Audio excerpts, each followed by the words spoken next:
Aujourd'hui, nous sommes au cœur des difficultés actuelles des jeunes. De nos jours, c'est devenu un casse-tête, mais on ne sait toujours pas comment s'y prendre au fait. Alors, notre thématique du jour veut aborder la situation là, chercher et trouver un emploi, équation à plusieurs variantes. Voilà notre sujet du jour. Mesdames et messieurs, bonjour. Merci de nous rejoindre pour la discussion de ce matin. Je vous présente mes invités.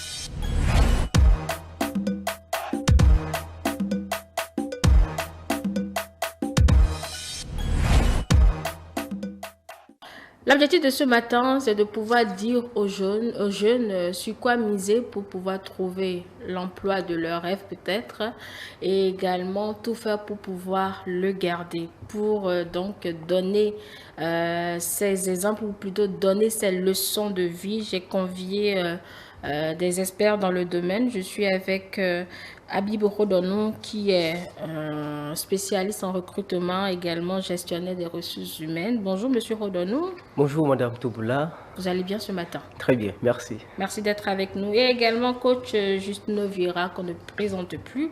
Bonjour coach. Bonjour Madame Angèle Touboula, aimable téléspectateur, bonjour. Cher ami Habib, plaisir de te retrouver. Partagez. D'accord. Alors Monsieur Rodonou, puisque vous recrutez pour les entreprises, vous cherchez des profils pour les entreprises, peut-être on va démarrer, je ne vais pas vous demander là tout de suite ce que les entreprises recherchent, mais déjà savoir comment chercher un emploi pour être sûr de trouver le bon. Merci Madame Touboula, merci à tous les téléspectateurs de ITL qui nous suivent. La recherche de l'emploi de nos jours devient de plus en plus méticuleuse et demande à ce que tous les postulants et tous ceux qui cherchent l'emploi puissent mieux se préparer. Aujourd'hui, comment est-ce qu'on peut chercher de l'emploi? C'est complètement différent des périodes précédentes où on cherchait de l'emploi en déposant que des demandes d'emploi accompagnées des curriculums vitae directement, c'est-à-dire de manière physique au sein des entreprises. Aujourd'hui, avec l'avènement des TIC, ce qu'on appelle une nouvelle technique de l'information, de la communication avec l'Internet, avec les réseaux sociaux, nous avons découvert de nouvelles approches, de nouvelles techniques qui vous permettent de pouvoir chercher l'emploi de votre rêve, donc l'emploi de votre choix. Alors, l'une des meilleures méthodes, des nouvelles techniques de la recherche de l'emploi, c'est d'abord de faire ce qu'on appelle la prospection ciblée des entreprises. C'est-à-dire? C'est-à-dire, si vous avez par exemple un master en communication marketing, vous avez peut-être une licence en communication marketing ou un BTS en communication marketing, vous ciblez les entreprises que vous pensez pouvoir être capables de consommer votre main-d'œuvre, c'est-à-dire pouvoir être capable de pouvoir consommer la compétence, la qualification professionnelle, l'expérience que vous apportez et que vous pouvez mettre à leur disposition. Donc, alors, vous n'attendez pas qu'ils lancent un recrutement? Non, vous n'attendez pas qu'ils lancent un recrutement parce qu'il y a ce qu'on appelle la candidature spontanée.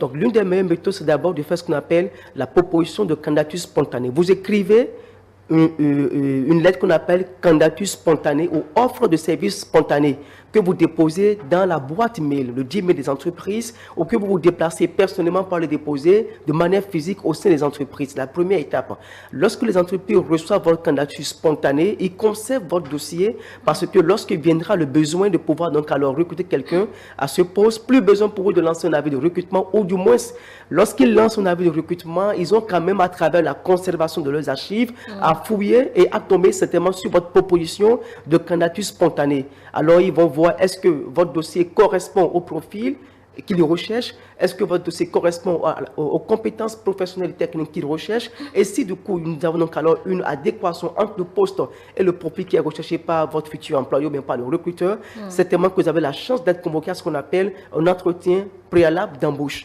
Donc c'est l'une des techniques, l'une des méthodes. L'autre technique, l'autre méthode. N'est-ce pas déjà sur cette technique-là, n'est-ce pas un acte désespéré? Non, ce n'est pas un acte désespéré. Il faut dire que c'est un acte qui marche. Aujourd'hui, beaucoup de jeunes disent qu'il n'y a pas de l'emploi n'existe pas. Moi, je dis que c'est faux. L'emploi existe. C'est parce que nous ne partions pas sur le marché de l'emploi de manière compétitive, de manière dynamique. C'est parce que nous ne cherchions pas l'emploi. C'est parce que nous ne faisons pas la prospection. C'est parce que nous ne ciblons pas les entreprises pour déposer nos dossiers. C'est parce que nous ne sommes pas informés des entreprises qui veulent recruter, du besoin de recrutement, que souvent nous disons que l'emploi n'existe pas. Parce que vous allez aujourd'hui, par exemple, au GUF. Vous allez voir qu'en moyenne, ça fait 300 entreprises qui sont créées par jour au Bénin. Et ces entreprises qui sont créées par jour ont forcément besoin de ce qu'on appelle la main-d'œuvre d'une manière comme d'une autre. Bon, ça veut dire que, surtout les micros là, ça veut dire que, les micros petites. Bon, pour un recrutement, je ne vais pas dire sérieux, mais en tout cas, pour que celui qui offre ses compétences, il faut une entreprise moyenne. Tout au moins. Sinon, les micros et les petites là, franchement, ils sont débutants en fait. Absolument, mais par contre, c'est toujours utile quand même. C'est pas faux. C'est toujours utile cette méthode. Donc, en dehors de cette méthode qui consiste à cibler et à proposer vos candidatures spontanées, l'autre méthode pour vous, c'est simplement de vous abonner aux plateformes de recrutement. Notamment, par exemple, les cabinets de recrutement avec lesquels vous gardez contact, certaines plateformes de recrutement, et ça vous permet d'être au fur et à mesure informé donc, des avis de recrutement qui sont lancés. Et dès que vous êtes informé de ces avis de recrutement et que vous constatez que ces différents avis de recrutement correspondent à votre profil, alors vous postulez en fonction, bien sûr, des critères du futur employeur ou des critères du recruteur. L'autre technique pour vous, qui consiste à pouvoir chercher de l'emploi, c'est de commencer par ce qu'on appelle un stage professionnel, puis ça peut être bénévolat. Et quand vous faites ce stage professionnel, votre dossier est quand même gardé après 3 mois, après 6 mois. Et lorsqu'il y a peut-être un besoin de recrutement, on ne cesse quand même pas de fouiller votre dossier, de voir s'il y a une possibilité de pouvoir vous convier à un entretien d'embauche dans le cadre de ce qu'on appelle un recrutement à l'interne d'abord, bien sûr, et après maintenant un recrutement à l'externe. Autre méthode pour vous de chercher l'emploi, c'est que quand nous sommes jeunes, toutes les personnes que nous rencontrions sont pour nous de potentiels recruteurs dans votre église, à la mosquée, au marché, dans un supermarché, en circulation. Toutes les personnes que vous rencontrez sont pour vous de potentiels offreurs d'emploi. Comment est-ce que vous pouvez donc alors trouver d'emploi auprès d'eux? C'est juste un petit mot. Bonjour monsieur, bonjour madame. N'oubliez pas que je viens de décrocher mon BTS, je viens de décrocher ma licence, je viens de décrocher mon master, ou bien je viens peut-être d'avoir un bac+1, mais je dispose quand même de certaines compétences en ci, en ça, on ne sait jamais. Au cas où vous aurez l'opportunité, bien sûr, de pouvoir recruter telle personne, quelqu'un à un poste comme si, n'hésitez pas à pouvoir vous intéresser à ma candidature ou à vouloir vous intéresser à moi. Notre technique, notre méthode pour vous, ça consiste simplement à poster votre curriculum vitae sur certains réseaux qui sont crédibles, plus ou moins, notamment par exemple X, qui était Twitter, par exemple, sur LinkedIn, qui est aujourd'hui un réseau fortement professionnel où vous avez la possibilité de pouvoir décrocher l'emploi de votre rêve. Aujourd'hui, par exemple, quand vous êtes abonné sur, sur LinkedIn, quand vous avez votre compte sur LinkedIn, il y a un côté où il y a une passerelle qui est ouverte, où vous avez la possibilité chaque jour de pouvoir actualiser votre CV, de pouvoir proposer votre candidature, et vous avez des recruteurs qui sont déjà à l'attente, bien sûr, qui sont à l'attente et qui sont en train de guetter des profils qui peuvent correspondre à leurs besoins. Donc, c'est pour dire que les nouvelles technologies, bien sûr, nous donnent beaucoup plus de chances pour pouvoir obtenir l'emploi de notre rêve. Ce n'est plus le moment pour nous de dormir sur nos lauriers pour dire nous attendions qu'à la radio, qu'on attende que l'entreprise va recruter, d'attendre que la télévision puisse nous tenir informés, ou d'attendre peut-être que le newsletter puisse nous tenir informés. Je crois qu'aujourd'hui, l'emploi est plus proche de nous que jamais nous n'avions pensé. Il faut que nous allions à la recherche de l'information de recrutement. Et voilà, nous avons quand même toutes les chances qui peuvent nous permettre de pouvoir obtenir certainement cette simple phrase-là, monsieur ou madame, vous êtes conviés à un préalable entretien d'embauche. Ça rassure un peu. Bon, pour monsieur Abu, l'emploi existe. C'est nous qui ne savons pas nous y prendre, monsieur Vieira. Merci. Je suis resté tout de suite au développement de monsieur Habib, développement auquel j'adhère, bien entendu. Vous savez, aujourd'hui, on estime que l'emploi est un droit. Mais ce qui précède tout droit, c'est le devoir, bien entendu. Cela nous amène à la notion de devoir de l'emploi. On vient répondre à une responsabilité en souscrivant ou bien en déposant, en postulant. On dit « je suis capable ». C'est cette capacité qu'on exprime à travers un dossier de candidature.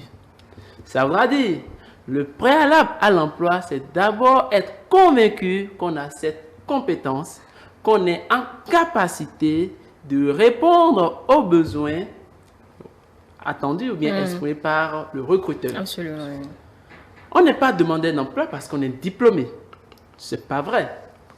Si nous devons rester dans une équation de nombre de diplômés est égal à nombre de demandeurs d'emploi à convertir ou bien à insérer sur le marché de l'emploi, c'est erroné comme analyse. On se voit d'abord capable. Et il faut que le demandeur d'emploi se sente d'abord capable, soit d'abord convaincu de sa capacité à être utile pour une entreprise ou une organisation. Aujourd'hui, la donne, c'est qu'on a fini les études et il nous faut un emploi, sinon on ne va pas comme on dit, on ne va pas valoriser ce diplôme obtenu là. Le diplôme n'est qu'une présomption de connaissance. Le diplôme n'a jamais été un gage. Le diplôme n'a jamais été une garantie. C'est juste un parchemin, un papier à 4 à la limite qui dit il est en mesure. Il est censé vous faire. Donc, c'est à vous de valoriser le diplôme par votre compétence. D'où la notion des 4 S. Savoir-être, savoir-faire, le savoir en lui-même et le savoir-faire faire. Donc, vous êtes alors la conjonction de ces 4 S. Et à partir du moment où vous voyez compétent, vous voyez en vous réunir ces 4 S, savoir, savoir-être, savoir-faire, savoir-faire faire, vous dites, vous voyez capable, en mesure d'aller sur le marché de l'emploi. C'est un préalable absolu. Si vous n'avez pas quelque chose à offrir, mais ne candidatez pas parce que vous avez une licence ou un master, ça ne veut rien dire. Donc il faut forcément, si je vous pose la question, qui doit chercher un emploi, c'est celui qui a forcément quelque chose à vendre, c'est-à-dire une expérience. C'est celui qui a d'abord une compétence à vendre. Bon. Mais lorsque vous parlez d'expérience, a priori, si on doit rester factuel, c'est ça. Mais il faut élever le niveau de l'analyse. Au-delà de l'expérience, il faut la compétence. La compétence est au-delà de l'expérience. Je vous explique. L'expérience, c'est celui qui dit, j'ai fait 10 ans dans une entreprise, j'ai 15 ans de carrière, 20 ans. Mais c'est le contenu qui est le plus important. Le contenu, c'est ça la compétence. Celui qui a fait 10 ans, a priori, on s'attend à une certaine technicité de sa part. On s'attend à un certain professionnalisme. Et à partir de ce moment, on estime qu'avec 10 ans de compétence ou bien avec 10 ans d'expérience, il doit avoir un niveau de compétence relativement élevé. Mais paradoxe, vous pouvez voir des personnes qui ont 10 ans, 15 ans, mais en réalité, lorsque j'ai du respect pour tout le monde, mais quand vous le prenez en griffe, il n'y a pas de la matière. Mais pourtant, il va passer 10 années. Mais il va vous rabâcher tout le temps dans vos oreilles que lui, il a 10 ans, il est votre aîné, il est votre doyen, il est machin, il a fait plus de 4 entreprises. Mais quand vous le prenez, vous voyez que, comme on le dit en français vulgaire, il ne pèse pas. L'effet de l'exigence, ça. Est-ce que ce n'est pas être trop exigeant? Parce qu'il n'évolue pas dans son emploi. L'emploi est évolutif parce que le monde est évolutif. Or, l'emploi vient répondre à un besoin du monde. Donc, si le monde évolue, l'exigence ou bien l'attente liée à ce domaine de compétences a également évolué. Je prends un exemple pratique. Vous prenez le comptable qui dit « je suis comptable depuis les années 60, 70, 80 ». Mais s'il ne s'actualise pas en connaissance, il vient aujourd'hui, un jeune qui vient à peine d'avoir même le bac va lui ravir la vedette au plan professionnel. Mais pourtant, il vous dira tout le temps qu'il a 20 ans d'expérience. Parce qu'il faut être dans l'apprentissage tout le temps. Le monde étant évolutif, l'emploi vient répondre à un besoin du monde. Par effet déductif, l'employé doit alors avancer. D'où la pertinence de la compétence. Maintenant, allons dans l'analyse inverse. Je me dis que vous voulez certainement m'amener sur ce terrain. Est-ce que le jeune ne doit pas avoir d'abord l'expérience quelque part? Si on dit qu'il faut avoir l'expérience pour être compétent. Puisque votre exigence de compétence, il va falloir de l'expérience. Ce n'est pas une exigence. C'est juste une question de cohérence. Oui, absolument. Vous avez une licence en comptabilité. On estime que nous sommes en 2023. Quelles sont les réalités du monde comptable en 2023? Donc, ce n'est pas une exigence sur les réalités du monde. Ce n'est pas une exigence extraterrestre ou hors norme. Nous parlons aujourd'hui des factures normalisées. Écoutez, c'est le moment. Nous parlons des déclarations en ligne. C'est le moment. Donc, vous ne pouvez pas, au nom de votre diplôme de licence, tout cru, venir sur le terrain de l'emploi et estimer que vous êtes au chômage, vous êtes en capacité, vous voulez travailler, personne ne vous recrute. Non. Une entreprise n'est pas... c'est vrai, il y a la dimension RSE, responsabilité sociétale des entreprises, mais il faut souligner qu'une entreprise recrute d'abord pour... du profit. Pour son développement. Absolument. Pour son développement. Donc, ce n'est pas d'avoir une démarche de monter... Ce n'est pas la compassion qui passe. Ce n'est pas une démarche sociale. Nous n'allons pas radicaliser en disant tout sauf du social. Non, il y a une dimension sociale. Il y a la dimension, j'ai parlé de la démarche RSE, la dimension citoyenneté des entreprises. Mais ce que je veux dire parlant de l'emploi, bien entendu, c'est insister sur le fait qu'une entreprise vous recrute parce que vous avez quelque chose de potable, parce que vous avez de la matière, vous avez de la compétence. Et cette compétence, il faudrait bien l'acquérir quelque part. Oui. Pour l'acquérir, la formule est toute trouvée. La formule, il y a les stages, il y a les périodes d'immersion, il y a les périodes d'assistanat bénévole, et il y a ces programmes qui sont de façon très structurelle sur le terrain disponible auxquels le jeune peut souscrire. Le péché, c'est que le jeune estime qu'il n'est plus avec son âge. Vous savez, parfois, il faut tuer un peu son moi pour mieux grandir. Avec mon niveau, avec mon âge, avec mon diplôme, avec ma position sociale, je ne peux plus faire des stages. Mais écoutez, nous sommes dans un monde où, quand tu n'as pas l'expérience pratique dans un domaine, tu vas en stage. Ça n'a rien d'humiliant. Vous allez voir des personnes d'un niveau donné, mais qui vont encore en stage. Pas plus tard, il y a moins de 2 mois, moi-même qui suis en train de faire, j'ai été en stage parce que je me suis fait former dans un domaine qui est très très nouveau pour moi, parce que j'aime étudier, je me suis engagé là-dessus. Mais quand j'ai fini par décrocher le parchemin, j'ai besoin d'aller apprendre la réalité pratique en entreprise. Parce qu'il ne sert à rien de dire que je suis titulaire et quand on te met sur le terrain, mais il faut que j'aille apprendre quelque part. C'est pas que je suis au chômage. Non, vous voyez des personnes d'un niveau donné, vous allez dans des structures internationales, vous allez voir des personnes qui ont pratiquement tout réalisé dans leur vie, mais qui sont en stage. Et parfois, ça surprend, on dit, mais vous, qu'est-ce que vous faites encore ça? Parce qu'on pense à temps que le stage, c'est pour celui qui vient de commencer, le jeune de 16 ans, 18 ans. Non. Nous sommes, prenez dans notre pays, le Bénin, les notaires. Vous voyez des personnes de 30 ans, 40 ans, mais on les appelle les stagiaires notaires, les stagiaires... Même les comptables, les experts comptables stagiaires. Bien sûr. Donc, il faut que le jeune comprenne qu'il y a un préalable à l'emploi, c'est d'abord la compétence. Et quand vous n'êtes pas compétent, vous partez défavorisé. Vous partez sur une base un peu je ne veux pas dire perdante, mais ça ne vous avantage pas pour autant. Vous risquez d'aller mendier au lieu de vous imposer. Parce que le compétent, c'est celui qui, convaincu de ce qu'il a en lui, convaincu de sa capacité intrinsèque, dit « je vaux quelque chose ». Ce n'est pas le mendiant qui met sur la table « je cherche cet emploi depuis 5 ans, j'ai une épouse, j'ai des enfants ». Non, on ne va pas recruter à cause de votre situation, parce que vous faites de votre situation misérable et miséreuse un élément d'apitoiement. Non, ce n'est pas pour ça. Oui, parce que la recherche d'emploi, justement, est devenue ça. On a tellement cherché. Entre-temps aussi, on a constitué une famille. Et là, on pose des actes que désespérés, en fait. Non, vous ne posez pas des actes désespérés. Bon, ce que vous dites est vrai. Je m'aligne au regard de la réalité. Ce que vous dites est vrai.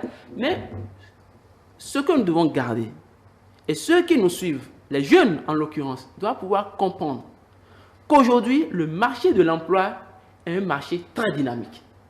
Parce que le monde évolue. Et chaque secteur, tous les départements, tous les secteurs du monde socio-professionnel, comptabilité, marketing, auxiliaire de justice, également sont en train de récupérer du monde, de l'évolution du monde, des éléments pour ne pas rester sur le carreau, pour avancer également. Vous allez voir, ceux qui ont fait la photographie il y a 10 ans, celui qui fait la photographie dans sa forme classique ne va pas s'insérer, ne sera pas épanoui pour autant. Celui qui fait l'informatique dans sa forme classique il y a 10 ans, juste 10 ans en arrière, ne va pas s'épanouir. Celui qui fait l'art dans sa forme classique, non, aujourd'hui, le monde évolue. Le candidat doit comprendre qu'il doit prendre le train, qu'il doit être également tout pas vite. D'accord. Et développer la polyvalence. Vous avez dit tout à l'heure, quelque chose tout à l'heure qui est discutable, à mon avis. Personne ne veut démarrer avec une jeune entreprise, mais c'est une opportunité. L'opportunité suivant laquelle vous pouvez tout faire. Bien sûr. L'opportunité suivant laquelle, c'est vrai, vous n'avez pas souvent le temps, mais vous pouvez apprendre. Parce que la jeune entreprise n'a pas les ressources financières. En fait, c'est justement là où la session trouve son sens, parce qu'on veut tout de suite gagner gros. Mais avec les débutants, c'est pas évident qu'on gagne gros, parce que l'entreprise doit prendre le temps d'imposer sa marque pour pouvoir attirer ses investisseurs ou tout ce que vous savez. Bien sûr. L'opportunité, et c'est ça, c'est sur ce point où nous devons rester plus focus. L'entreprise qui vient de débuter n'a pas les ressources pour avoir un personnel élargi. À partir de ce moment, le peu qui est là, il essaie de l'optimiser en les amenant à faire plusieurs choses à la fois. Ne voyons pas ça comme un poids, ne voyons pas ça comme en griffe, je fais tout, mais voyons ça comme une opportunité de formation. Et à partir de ce moment, vous avez, conformément à votre plan de carrière personnel, vous pouvez aller diversifier ça ailleurs. D'où la polyvalence. Deuxième élément, deuxième opportunité qu'offre une telle situation, mais c'est l'avantage de rentrer dans l'histoire de cette entreprise. Oui. C'est nous qui avons mis les bases. Aujourd'hui, il y a beaucoup de structures, beaucoup d'entreprises, et c'est avec une grande fierté que j'entends des aînés de cette structure. C'est nous qui avions, c'est nous. Mais écoutez, c'est bien élogieux. Et donc, recherchons la compétence. Ne perdons pas le temps dans les expériences. Donnons-nous, considérons que l'entreprise... Oh, dit comme ça, ne perdons pas le temps dans les expériences. Ne perdons pas... Nous sachons faire la part des choses. Non, ne perdons pas le temps dans les expériences pour dire simplement, vous avez des gens qui vous disent, je vais au boulot, mais en réalité, ils ne font rien. Donc, c'est ça, il n'y a pas de perdre de temps dans les expériences. Si vous prenez son CV, il vous dira d'avril 2015 à mars 2024 ou bien 2025, je suis resté dans telle entreprise et nombre d'années d'expérience, ça fait théoriquement 10 ans, 2013 à 2023, ou bien même 16 ans. Et vous allez tabler là-dessus en tant que recruteur pour dire, ah, il a 16 ans d'expérience. Lui-même va bomber les tosses pour dire, j'ai 16 ans d'expérience, mais en réalité, il n'a rien fait durant ces 16 ans. Donc, la routine n'est pas toujours avantageuse, en fait. Chacun doit pouvoir se définir un plan de carrière personnel. Moi, j'ai toujours dit, nous sommes dans un monde dynamique. Vous êtes dans une entreprise, l'entreprise offre des chances de se perfectionner. Et même si de façon officielle, de façon formelle, ce n'est pas dans la culture de l'entreprise, mais vous pouvez vous le définir vous-même. Mais ne restez pas là dépendant de l'entreprise pour dire j'ai fait 10 ans, j'ai fait 15 ans, j'ai fait 20 ans, ils ne montent pas. Mais en créant leur entreprise, vous n'étiez pas là. Donc ce n'est pas en fonction de votre tête qu'ils ont créé l'entreprise. Vous n'avez pas venu vous imposer à l'entreprise. Si vous vous estimez accompli, vous avez ce que vous recherchez dans l'entreprise en termes de compétences, en termes d'économie et tout ce qui va avec, mais écoutez, faites vos âmes ailleurs. Absolument. Alors, on est convaincu de tout ce que vous avez dit là. On a l'expérience, on a la compétence. Comment chercher maintenant le boulot? Lorsque vous avez la compétence, à partir de ce moment, je dis, vous êtes éligible.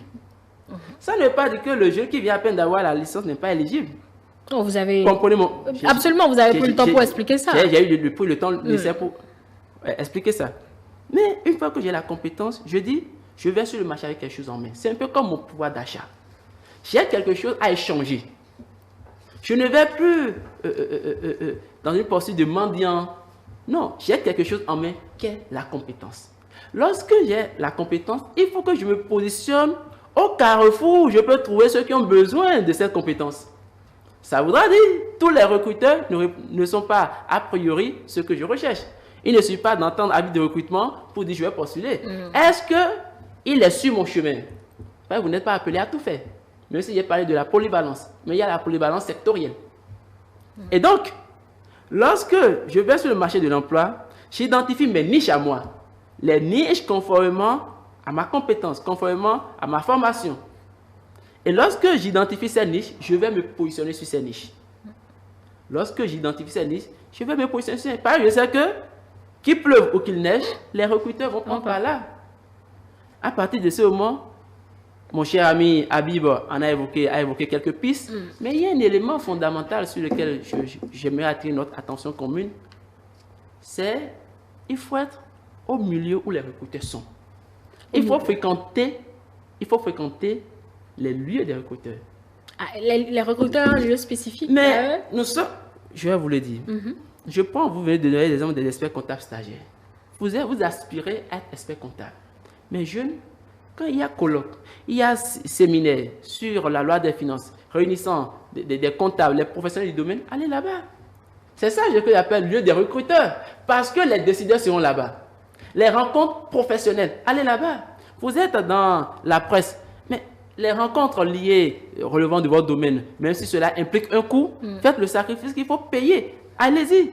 Vous élargissez votre carnet d'adresse. Et quand on dit je connais quelqu'un, ce n'est pas simplement en remplissant son répertoire. Pour dire, je n'ai plus de la place, j'ai tellement de numéros dans mon portable, je n'ai plus de la place. Non, mais écoute, Si ces contacts ne te servent pas à grand-chose... Comment ça les supprimer?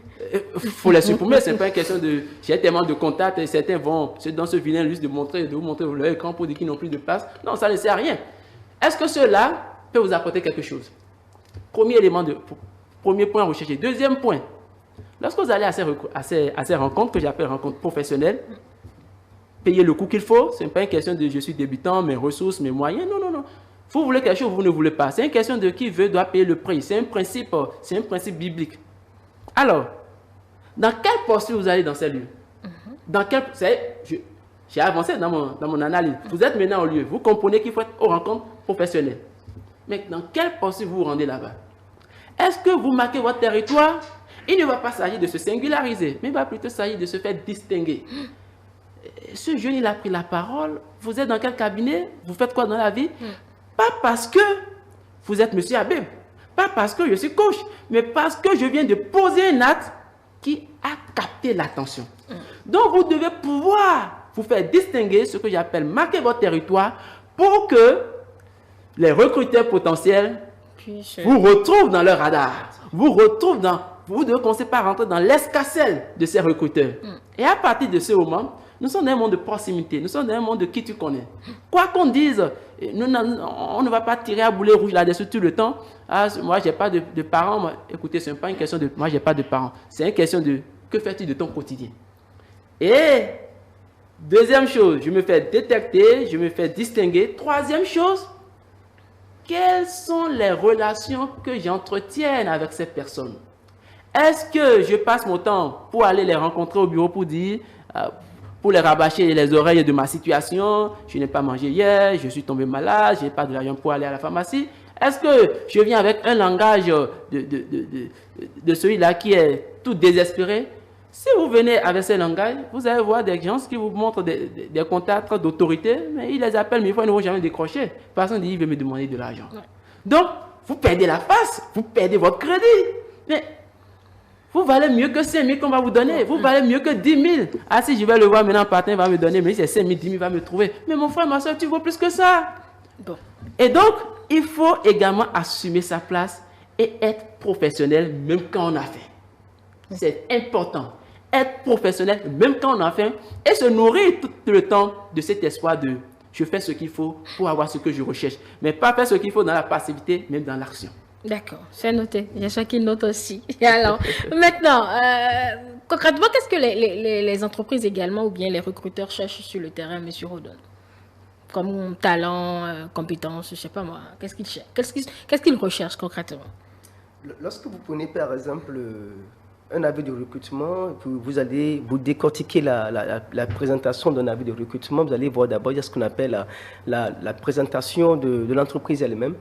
Deuxièmement, vous avez le profil qui est recherché, d'accord, Bac plus 2, Bac plus 3, Bac plus 4, le profil, c'est-à-dire le diplôme, la qualification diplômante que vous avez dans un domaine précis. Vous avez après ça ce qu'on appelle la qualification professionnelle. Maintenant, le savoir-vivre, le savoir-faire. Et pour finir, vous avez ce qu'on appelle maintenant, dans l'avis de recrutement, bien sûr, la constitution du dossier de candidature et où déposer le dossier de candidature. Mais revenons quand même à la question que vous avez posée, qui est celle-ci, que cherchent concrètement les recruteurs lorsqu'ils lancent un avis de recrutement. Il faut dire que, pour répondre à cette question, nous disons d'abord du concept même de recrutement. On ne recrute pas parce qu'on veut recruter. Il y a pratiquement 4 raisons qui peuvent pousser une entreprise à recruter.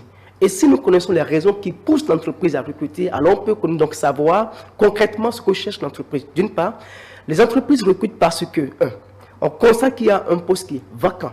Quelqu'un a démissionné, quelqu'un est parti en congé, n'a pas trouvé son remplaçant. Donc la première raison, c'est qu'il y a un poste qui est complètement vacant. La deuxième raison, c'est qu'il y a ce qu'on appelle la création de nouveaux postes. Peut-être l'entreprise a évolué. En temps, c'est qu'on avait un caissier, désormais on est venu à un comptable. Et aujourd'hui, il faut qu'on puisse avoir un directeur administratif et financier. Après, il faut qu'on puisse peut-être avoir un commissaire au compte, qu'on puisse avoir un expert. Donc, lorsque nous constatons qu'il y a du changement, de l'évolution dans une entreprise et qu'il y a un nouveau poste qui est créé, l'entreprise est forcément obligée d'aller vers ce qu'on appelle le recrutement. Donc, alors la recherche de nouvelles compétences, de nouvelles recrues pour assumer ce poste-là. Troisième raison qui peut pousser une entreprise à recruter, c'est lorsqu'on sent que celui qui est à ce poste actuellement n'est peut-être plus compétent, il n'est peut-être plus productif.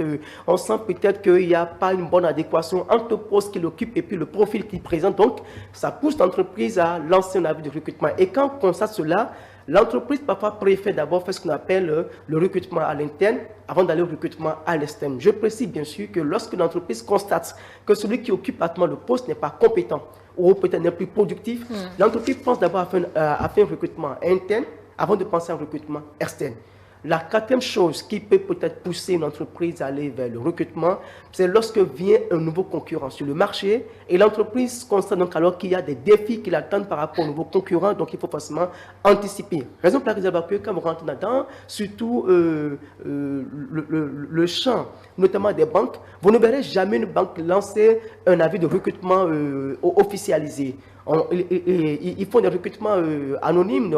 Vous allez entendre dire nous recrutons pour le compte d'une banque de la place ou d'une société financière, mais vous n'entendrez jamais le nom de la banque parce qu'ils se font cette guerre-là et ils se font la chasse des bonnes têtes. Ils sont capables d'aller débaucher un bon DAF d'une banque pour l'amener dans une autre banque. Donc, et maintenant, qu'est-ce que concrètement les entreprises, les entrepreneurs recherchent? La première des choses que recherche un entrepreneur, que recherche un recruteur, que recherche un employé, c'est d'abord ce qu'on appelle la proactivité. C'est-à-dire cette bonne recrue, ce candidat, ce poste-là qui a la capacité de pouvoir anticiper sur son cahier de charge, c'est-à-dire quelqu'un à qui on lui confie une parcelle de pouvoir, mais qui ne s'assoit pas sur cette parcelle de pouvoir et qui dit qu'il attend ce que son patron, bien que sa patronne vienne lui confier de nouvelles tâches, c'est-à-dire qu'il connaît son cahier de charge, mais il s'est anticipé, il a ce qu'on appelle la proactivité. Donc, il va au-delà de ce qui est du contenu de son cahier. Absolument. Et à cette proactivité vient ce qu'on appelle la notion de l'autonomie, justement. Aujourd'hui, les chefs d'entreprise cherchent en fait, ils cherchent de nouvelles personnes, des employés qui sont super autonomes. C'est-à-dire des gens qui savent prendre du risque, des gens qui savent anticiper. Ce sont des employés qui peuvent réfléchir à la place du patron. Ce pas des employés qui vous lancez, par exemple, une campagne commerciale de grande envergure et ils attendent que ce soit le patron qui vienne lui demander quelles sont les presses qu'il faut inviter ou que ce soit le patron qui vienne lui demander peut-être disons dites-nous en dehors donc peut-être de la campagne qu'est-ce qu'on peut faire, mais il est autonome, il est capable de présenter son budget, il est capable de défendre le budget, il est capable de pouvoir démissionner s'il voit que la feuille de route, ce qu'il a présenté ne passe pas et que ça ne peut pas lui permettre de pouvoir atteindre les objectifs à ce poste et que demain on va peut-être le prendre comme temps de l'échec peut-être de l'entreprise. Donc, il y a ce qu'on appelle la proactivité, ce qu'on appelle l'autonomie que cherchent les patrons, que cherchent les employeurs, d'une part. Donc, en fait, quelque chose, une personne qui prenne l'entreprise comme la sienne, qui puisse la gérer sans forcément une âme derrière lui. Absolument, c'est ça. Deuxième des choses que cherchent généralement les employeurs, les recruteurs, c'est ce qu'on appelle le sens de responsabilité. Vous allez voir, quand vous dépassez 30, vous allez voir qu'aujourd'hui, quand vous dépassez 35 à 40 ans, c'est difficile que les entreprises vous recrutent. Généralement, si vous devez être recruté après 40 ans, c'est soit pour des postes de grande responsabilité, peut-être un poste de directeur exécutif, directeur général, un poste de directeur administratif et financier, un poste peut-être de directeur commercial et autres. Donc, les employeurs, les recruteurs cherchent ce qu'on appelle le sens de responsabilité. Si vous n'êtes pas responsable, ce n'est pas évident qu'on puisse vous confier une parcelle de pouvoir. Autre chose, c'est cette capacité pour vous d'être ce qu'on appelle le caractère extroverti. De l'antipathie, c'est d'être capable de vous mettre à la place des autres, c'est d'être capable de pouvoir fermer les yeux sur vos émois, de pouvoir sentir ce que les autres peuvent ressentir. Et une dernière chose peut-être que les employeurs peuvent rechercher, c'est cet employé-là qui n'est pas intéressé que par lui-même ses propres motivations, ses motivations réelles, mais qui est plutôt intéressé par le développement de l'entreprise, l'essor de l'entreprise, la prospérité de l'entreprise. Et c'est là justement que même parfois, vous allez voir dans les avis de recrutement, presque à la fin de votre entretien d'embauche, on vous pose la question, on vous dit peut-être dans 5 ans, dans 10 ans, où est-ce que vous vous voyez, qu'est-ce que vous pensez devenir, et vous allez comprendre que très tôt, ceux qui n'ont pas cette expérience-là dans les entretiens d'embauche vont vous dire, vous vous postez peut-être pour un poste de directeur commercial dans une entreprise ou bien dans une banque et on vous demande dans 5 ans qu'est-ce que vous comptez faire, il va vous dire dans 5 ans, dans 10 ans, je compte créer ma propre banque par exemple. Vous comprenez déjà que le recruteur dit, je suis donc alors en train de recruter un concurrent que je vais former et qui demain va certainement devenir concurrent à mon entreprise. Donc, les chefs d'entreprise recherchent ces employés qui prennent l'entreprise pour eux, comme leur propre chose et qui sont intéressés par les motivations qui poussent l'entreprise à pouvoir réussir, à devenir que leur propre motivation. Dans les entretiens d'embauche, on pose la question à dire, on va vous dire peut-être à la fin de l'entretien d'embauche, est-ce que vous avez des questions à poser? On va revenir sur ça, volet. Non, je dis ça parce qu'on m'a demandé qu'on cherche. M'a demandé qu'est-ce que les recruteurs cherchent. Donc, ça fait partie de ce que les recruteurs cherchent. Vous avez dit par exemple, est-ce qu'il y a des congés payés chez vous? On vous dit, est-ce que vous avez des questions à poser? Vous allez dire oui. J'aimerais vous demander est-ce que vous avez des congés à payer? Est-ce que vous payez les congés? Est-ce que chez vous on va en vacances? Est-ce qu'il y a une moto disponible? Est-ce qu'il y a un véhicule disponible? Et quand vous répondez déjà à ces questions comme ça, l'employeur voit automatiquement d'abord que sur le côté financier, il est en train de perdre, mais que vous êtes en train de gagner. Il est en train de voir que vous êtes un employé sur qui il va plus dépenser pour vos propres motivations que pour les motivations qui vont permettre à son entreprise de réussir. Il va voir que vous êtes intéressé par vous-même, vos propres intérêts, que par les intérêts de... N'est-ce pas légitime? Parce que je viens vendre mes compétences. Oui, bien sûr. Donc, je dois m'occuper de ma santé physique, mentale, tout ce que vous savez là. Il y a une manière de répondre pour tout ça là. Et n'oubliez pas que l'employeur ne va pas vous poser cette question si vous n'êtes pas définitivement retenu. Voilà. Donc, tout cet ensablage, eh bien, on a su tirer le lot. Notre profil a intéressé le recruteur. Comment je me prépare à aller l'aborder? Le coach, il paraît que c'est vous qui êtes le spécialiste. Je vous pose la question, puisque vous aussi, vous devez partir. Donc, je vide mon questionnaire avant que vous ne partiez. Merci. Je commence par prendre cet ouvrage qui est mon dernier, en tout cas le récent ouvrage, pas le dernier, le guide de l'entrepreneur. Et exprès, je suis venu avec parce que le premier thème que j'ai développé dans cet ouvrage, comme vous pouvez le lire, comment réussir un entretien d'embauche. D'accord. Bon, je vous en prive d'abord. Non, ou bien vous voulez le lire? Ça me permet, non pas de lire, mais d'évoquer les points. D'accord. Les points phares. Et dans cet ouvrage, j'ai développé 6 stratégies. Sur ce premier thème, je veux dire. J'ai développé 6 stratégies pour réussir son entretien d'embauche. La première stratégie, c'est bien entendu la connaissance de l'entreprise. Mais avant, il faut d'abord évoquer la pertinence, l'importance de l'entretien d'embauche. Parce que dans le processus, qu'est-ce que nous faisons? Il y a la nomenclature du poste, en tout cas. Pour ce qui est de notre cabinet, tout ce que nous faisons quand on confie des recrutements, ce que nous faisons, c'est ça, je dis. La nomenclature du poste qui nous permet de rédiger l'avis de recrutement. De l'avis de recrutement, nous passons à sa diffusion, les réceptions des dossiers de candidature. Mais on peut se demander, mais s'il y a déjà le dossier étudié, pourquoi un entretien d'embauche est important? S'il y a déjà la phase écrite ou bien phase orale, en quoi un entretien d'embauche est important? Mais il faut dire à ceux qui nous suivent que l'entretien d'embauche, c'est une occasion de confrontation. On rapproche ce qu'on a vu sur le CV, sur la lettre de motivation, les diplômes. On rapproche ça maintenant à la personnalité pour voir s'il porte tout ce que nous avons vu dans le dossier. Parce que chaque élément qu'on a en main, relevant de votre dossier, diplôme, on doit pouvoir voir une part de ça en vous. Celui qui a la licence, on attend psychologiquement, quand on le voit, en le scannant, on sait à quoi on doit s'attendre. Celui qui met sur son CV qu'il a fait telle organisation, comme la GCI, le Rotary, le Lance, on s'attend, quand on le voit debout, on doit s'attendre à quelque chose. Un jour, on convoque une dame et on dit simplement, on sait qu'elle n'est pas le profil idéal. Mais on dit, madame, après, ça c'est après l'entretien, ça c'est bien, le recrutement est fini, il y a une autre relation entre nous et mais nous t'avions invité simplement parce qu'on était curieux de voir la personne. Ben, quand on voit l'expérience, on dit, mais dis donc, il y a encore des personnes avec son âge, rapproché de son âge, on était curieux de l'inviter. On sait qu'avec, vu le salaire, on ne peut pas sélectionner celle-là. Mais on était curieux de voir quand même mettre un regard sur le visage. Donc, à un moment donné, à partir de votre dossier, vous dégagez, vous inspirez celui qui fait l'étude. Vous inspirez le recruteur et dit, il faut que je l'appelle pour voir si ce n'est pas une usurpation, si ce qu'il met là, si c'est réellement ce qu'il incarne. Donc, c'est bien ça la première importance de l'entretien d'embauche. Ça, c'est dans l'intérêt du recruteur. Mais il y a également l'importance dans l'intérêt du candidat. Ça permet au candidat de toucher du doigt l'environnement de l'entreprise. À supposer que l'entretien se déroule dans les locaux.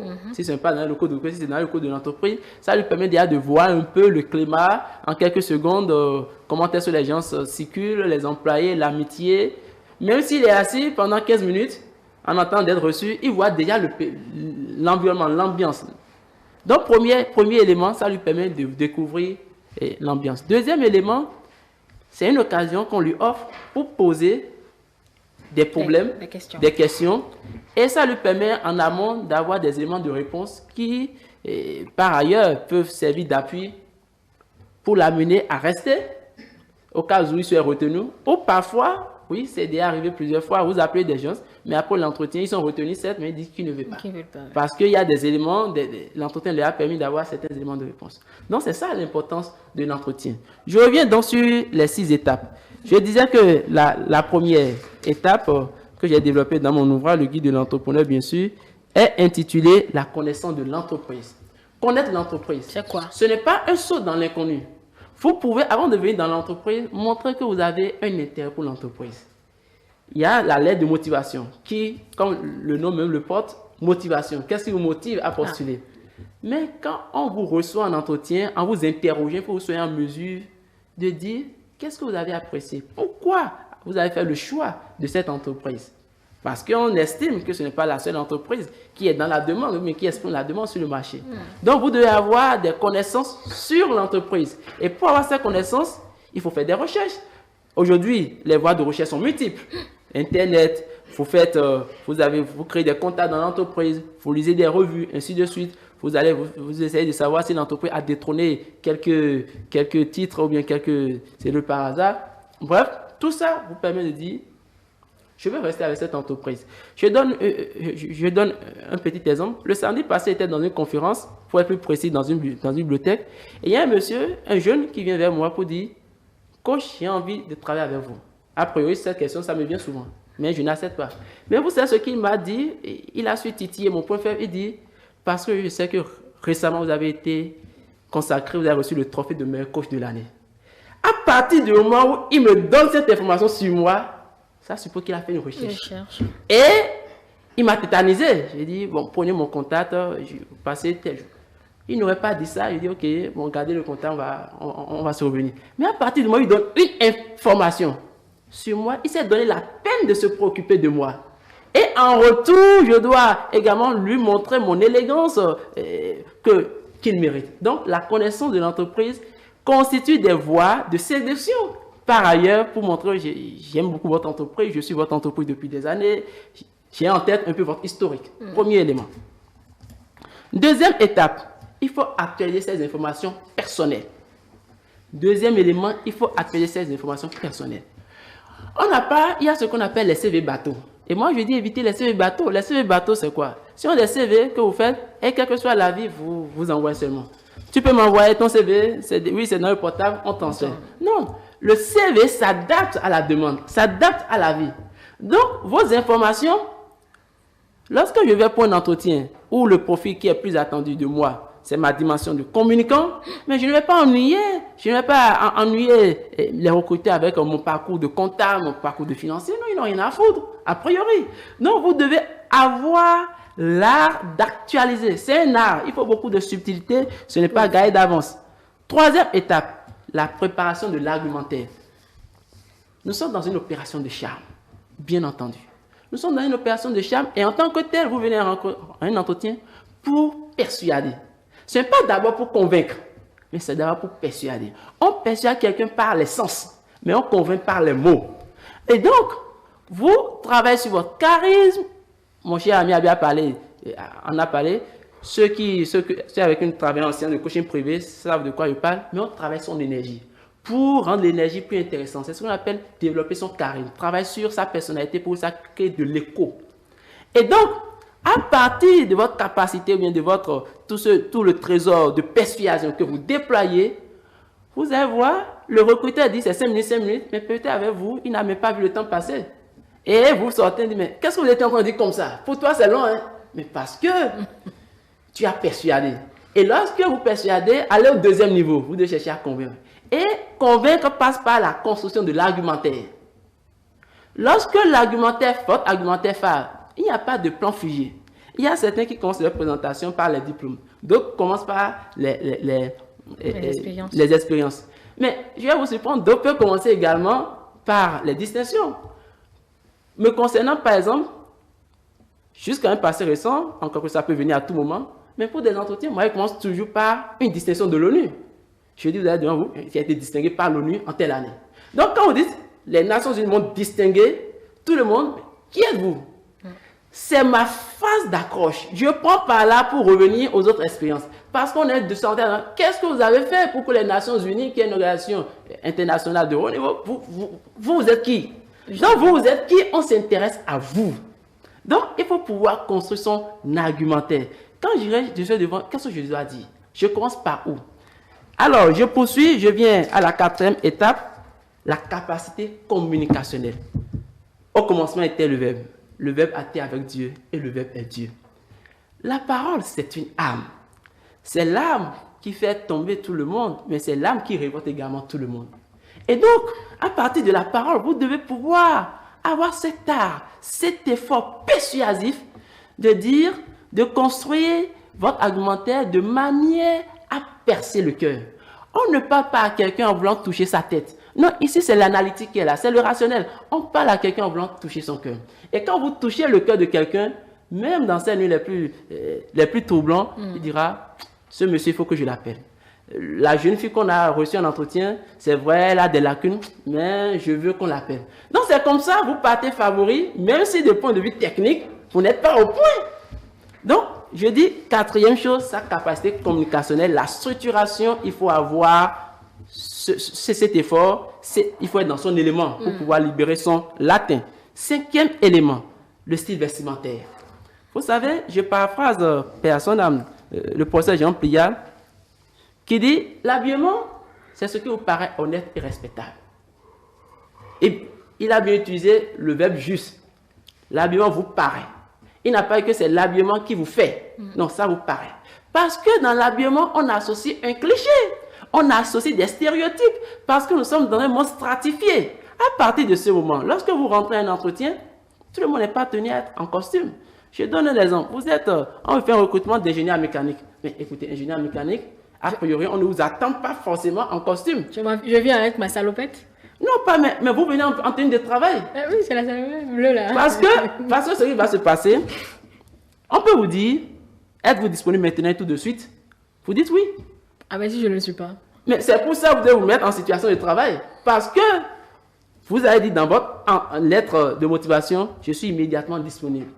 Oui, le temps du dépôt. Mais il y a des recrutements qui prennent tout le temps. Et nous sommes dans un monde, il a parlé tout à l'heure de la proactivité. Nous sommes dans un monde où on se dit, nous sommes maintenant. Rappelez-vous de cet extrait du discours du chef de l'État lors de son investiture en 2016. Je suis prêt maintenant et tout de suite.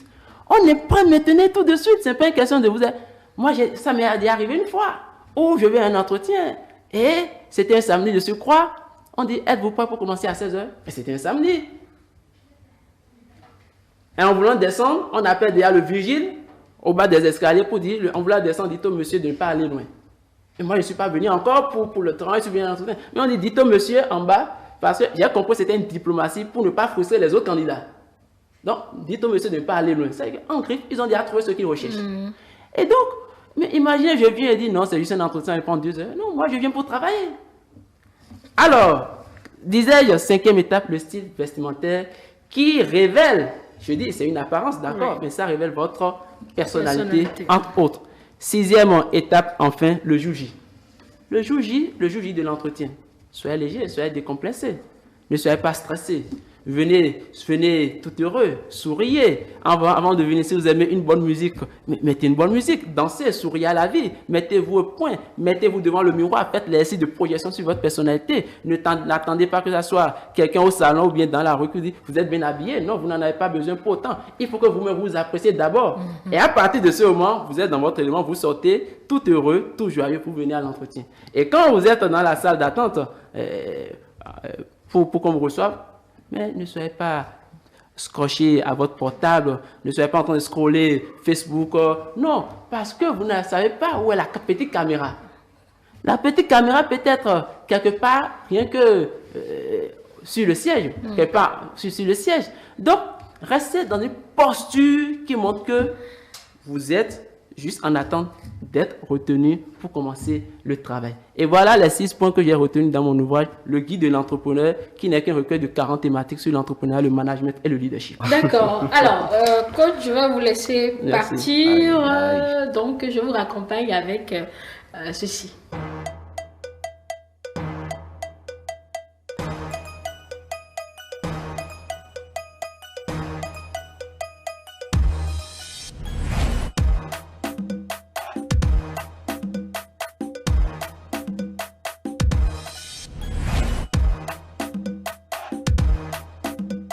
Voilà, de retour sur ce plateau après le départ de coach Justino Vieira. On va faire le reste avec vous, monsieur Kodanou. On a encore une trentaine de minutes. Bon, je suppose que vous alliez derrière comment se préparer pour son entretien tel que l'a présenté le coach Vieira. C'est parce que vous avez quelque chose de particulier à rajouter.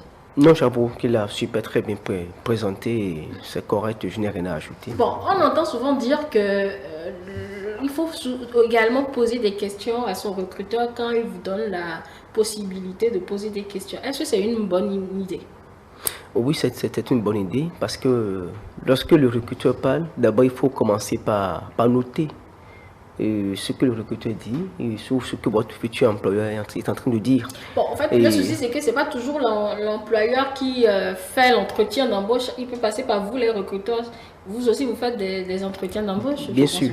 Généralement, pour les entretiens d'embauche, quand c'est un entretien d'embauche à l'interne de l'entreprise, c'est-à-dire il n'a pas confié ça à un cabinet de recrutement ou à un intermédiaire entre l'offre et la demande de l'emploi. Vous allez voir le chef d'entreprise qui est lui-même là, il y a le DRH qui est là et maintenant le directeur du service technique. Si c'est la comptabilité, donc c'est le DAF qui est là. Si c'est les ressources humaines, c'est le DRH qui est là. Si c'est le département commercial, c'est le DC qui est là et ainsi de suite. Maintenant, quand c'est un recrutement qui a été confié à un cabinet de recrutement ou à un expert intermédiaire entre l'offre et la demande de l'emploi, vous allez voir non seulement le DRH de l'entreprise est là, le DG est là, si besoin est, il y a le directeur technique du département pour lequel on veut recruter qui est présent, et maintenant vous avez maintenant le recruteur de l'entreprise même, le recruteur auquel le recrutement a été commis, qui est présent, et il y a parfois des psychologues ou des sociologues qui sont aussi présents parce que leur rôle, c'est de voir vos comportements, vos gestes, vos mimiques. Eux, ils ont une manière de l'interpréter et ils ont aussi une note à apporter pour qu'on puisse avoir désormais une moyenne sur l'entretien d'embauche. Donc, quand on parle d'entretien, on parle forcément d'un débat interactif, bien sûr, entre vous et l'employeur, entre vous qui êtes futur employé, entre votre futur employeur et entre peut-être ceux qui sont là pour commettre le recrutement. Maintenant, vous avez parlé des questions. Est-ce que c'est convenable? Est-ce que c'est souhaitable? Est-ce que c'est de bons yeux? Est-ce que c'est de bonnes auspices que le candidat ou le futur employé puisse poser des questions? Je crois que c'est une très bonne chose parce que quand vous posez des questions à votre futur employeur, d'une part, c'est qu'on constate qu'il y a en vous ce qu'on appelle la notion et la synthèse de rédaction. Ça veut dire que vous écoutez très bien ce qu'on vous dit. Deuxième des choses, c'est qu'on voit que vous êtes intéressé par le déroulement, le développement de l'entretien d'embauche. Et trois, c'est qu'on voit que vous n'êtes pas quelqu'un de timide, quelqu'un qui est introverti, qui garde pour lui ce qu'il entend, qui a peut-être des réserves et qui ne manifeste pas. Alors, mais par contre, quelles sont les questions que, en tant qu'employé, futur employé, en tant que candidat, quelles sont les questions que vous pouvez poser à votre recruteur? Les questions que vous devez poser, ce sont des questions qui n'intéressent pas forcément votre propre personne, mais qui beaucoup vont vers l'avantage, vers l'intérêt de l'entreprise. Vous ne pouvez pas, exemple, demander à votre employeur, j'aimerais savoir, est-ce que chez vous, il y a l'assurance maladie? Ce n'est pas des questions à poser.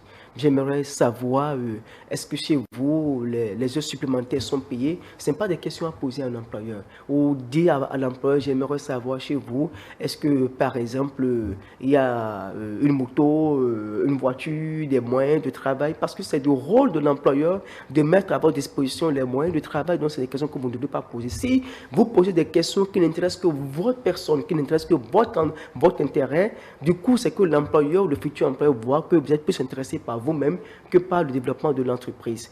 Les questions que vous pouvez poser, vous pouvez demander à votre employeur, par exemple, vous aimeriez savoir, est-ce qu'il existe une politique de formation ou de renforcement des capacités du personnel au sein de son entreprise, parce que vous aimeriez au fur et à mesure être plus formé, plus outillé, afin de répondre davantage à votre cahier de charge pour que l'entreprise puisse évoluer, par exemple. L'employeur serait content d'entendre cela, parce que c'est que vous êtes intéressé par l'entreprise, vous êtes venu travailler certainement et vous voulez donc alors mieux développer votre performance, augmenter votre efficience pour que l'entreprise puisse avancer. Vous pouvez par exemple demander à votre employeur, est-ce que vous pouvez commencer par travailler dès la semaine prochaine, pourquoi pas. Ça veut dire que l'employeur voit déjà que, vous êtes disponible. Ça veut dire que votre disponibilité n'est pas à négocier. Ah, mais vous ne savez pas si c'est le dernier entretien. Est-ce que c'est bon de dire ça là? Oui, bien sûr, c'est très bon justement de dire ça. Parce que d'abord, dans votre lettre de motivation, vous avez dit que vous êtes entièrement disponible. Donc, vous n'attendez pas que l'employé vienne tester votre disponibilité ou pas. Parce que nous avons 3 formes de disponibilité. Nous avons la disponibilité qui est négociée, qui veut dire que vous travaillez quelque part déjà, et que même si on vous retient aujourd'hui, il faut que forcément vous allez d'abord remplir le préavis auprès de votre ancien employeur ou lui payer le préavis avant de quitter. Il y a une autre forme de disponibilité qui consiste à ce que vous puissiez peut-être demander un rapprochement si vous êtes à Parakou, à Nottingham, et que le poste pour lequel on vous a recruté, vous devez postuler travailler, c'est à Cotonou. Il faut forcément que vous puissiez vous préparer, faire un rapprochement s'il le faut pour pouvoir venir ici. Et l'autre disponibilité, c'est ce qu'on appelle la disponibilité immédiate. Donc, pour rassurer l'employeur, le recruteur, pour lui demander, j'aimerais savoir, est-ce que déjà dès demain ou dès la semaine prochaine, je peux déjà commencer par travailler avec vous. Quand bien même vous ne savez pas si vous êtes ou si vous n'êtes pas retenu. Ce sont des phrases, des questions flatteuses, d'accord, qui quand même donnent de l'assurance à l'employeur et qui font penser à l'employeur qu'au lieu que le profil qu'on est en train de voir, le profil qui vous a dévancé ou le profil qui est venu après vous, au lieu que ce profil, qu'on retienne ce profil et aller négocier encore sa disponibilité, si vous êtes disponible, on peut en même temps vous embaucher, commencer par travailler avec vous. Autre question que vous pouvez peut-être poser à votre employeur, c'est de lui demander, par exemple, est-ce qu'au sein de son entreprise, il existe une politique de fidélisation du personnel, par exemple. Et vous devez en même temps justifier cette question. La politique de fidélisation du personnel, c'est cette politique-là qui permet à votre employé de pouvoir développer ce qu'on appelle la culture et l'esprit d'appartenance au sein de votre entreprise. Et les DRH savent bien ce qu'on appelle la politique de fidélisation de l'employé. Ça commence par l'entrée, ça commence et ça passe par le milieu et maintenant par la sortie ou bien par le maintien de l'employé au sein de votre entreprise. Donc, ce n'est pas interdit de poser des questions à l'employeur, c'est même recommandé de poser des questions à l'employeur. Il faut regarder l'employé en face, il faut le fixer dans les yeux, il faut le sourire, il faut faire le geste de votre employeur ou le geste de votre recruteur. Lorsque le recruteur prend un air sérieux, vous prenez aussi un air sérieux. Lorsque le recruteur commence par sourire, vous souriez aussi. Lorsque le recruteur prend peut-être un air mimique, vous faites aussi un air aussi timide, mimique. Wow. Parce que tout ça. Oui, bien sûr, parce que quand vous ne faites pas le jeu de votre employeur, c'est qu'il commence par vous soupçonner déjà. Mais écoutez, excusez-moi, quand vous rentrez par exemple dans le bureau de votre employeur, si vous voyez que son bureau est désordonné, par exemple, comprenez que c'est quelqu'un qui aime le désordre. Donc, n'attendez pas à ce qu'il vous pose des questions dans l'ordre ou à ce qu'il soit peut-être précis dans tout ce qu'il vous dit. C'est un signe pour vous dire, vous ne devez pas être aussi sérieux, être carré dans les réponses que vous donnez ou dans votre préparation. Ne vous attendez pas à ce qu'il vous pose des questions carré et que vous puissiez donner des réponses carré aussi. Quand vous rentrez dans son bureau, vous voyez que le bureau est propre, comprenez que c'est quelqu'un qui est méticuleux, quelqu'un qui est très propre, quelqu'un qui est carré. Donc, c'est un avertissement pour vous, vous devez être carré, ça va sourire, ça va parler, ça va répondre aux questions qui vous présentent. Vous avez parfois des psychologues qui sont présents là, qui voient vos gestes. Vous ne pouvez pas être, par exemple, en entretien d'embauche et croiser les bras, par exemple. Ça veut dire que vous êtes quelqu'un de très fermé, quelqu'un de très réservé, quelqu'un qui est introverti. Ah bon? Oui, bien sûr. C'est comme ça cela s'interprète? Bien sûr. Ça peut être peut-être, je suis quelqu'un qui écoute. quelqu'un qui écoute, mais il y a une manière d'écouter. Par exemple, si vous êtes quelqu'un qui écoute, c'est que vous avez la main comme ça, par exemple, vous suivez votre recruteur, vous avez la main comme ça, et à un moment donné, c'est que vous prenez votre stylo, vous commencez par noter, vous remettez la main comme ça, vous l'écoutez, par exemple. Vous ne pouvez pas être assis devant votre recruteur, par exemple, et garder la main comme ça, par exemple. Ce n'est pas possible. C'est pour ça, c'est que si vous êtes quelqu'un qui ne croit qu'en Dieu, vous ne croyez pas en vos capacités, vous ne croyez pas en vos compétences. N'est-ce pas que de l'interprétation, ça? Non, c'est une gestuelle qui peut s'expliquer autrement. Pour nous, les recruteurs, d'accord, dans notre secret, ce sont des choses, c'est comme ça que nous interprétons cela et ce n'a jamais menti. Et vous êtes par exemple devant un recruteur et vous êtes assis comme ça, par exemple, vous allez voir les gens qui sont assis comme ça, par exemple. Et oui, ça, c'est pas une bonne posture déjà. C'est pas une bonne posture. C'est pour dire au recruteur, mais écoute, fais attention, si ça ne va pas bien, tu prends un coup dans la vie. C'est des interprétations qui marchent avec les recruteurs. Il faut vraiment savoir. Par exemple, vous allez me permettre peut-être de me lever si les gens oui, d'accord, oui. Vous êtes par exemple, vous rentrez dans un bureau, vous êtes devant le recruteur, comme ça par exemple. C'est un geste qu'on ne fait pas, par exemple. Ou vous avez la main par derrière, c'est des gestes que vous ne devez pas faire, par exemple. Ce sont des gestes fermés que vous devrez éviter quand vous êtes devant votre futur employeur ou devant le recruteur. D'accord. Merci beaucoup, M. Rodonou. Et merci au coach Gérard pour tout son apport, je vais dire, à ces échanges. Mesdames et messieurs, nous espérons que vous avez pigé l'essentiel de cette thématique qui voulait vous donner des idées, des astuces, des conseils sur comment chercher l'emploi, comment le trouver également et surtout comment le conserver, comment réussir votre entretien d'embauche, comment préparer cela. Nous vous avons tout dit aujourd'hui. C'est que certainement aujourd'hui va vous permettre de mieux peaufiner votre recherche en matière d'emploi et également réussir tous vos entretiens d'embauche. Merci à toute l'équipe technique. Merci également à vous qui nous avez suivis. Passez une belle journée.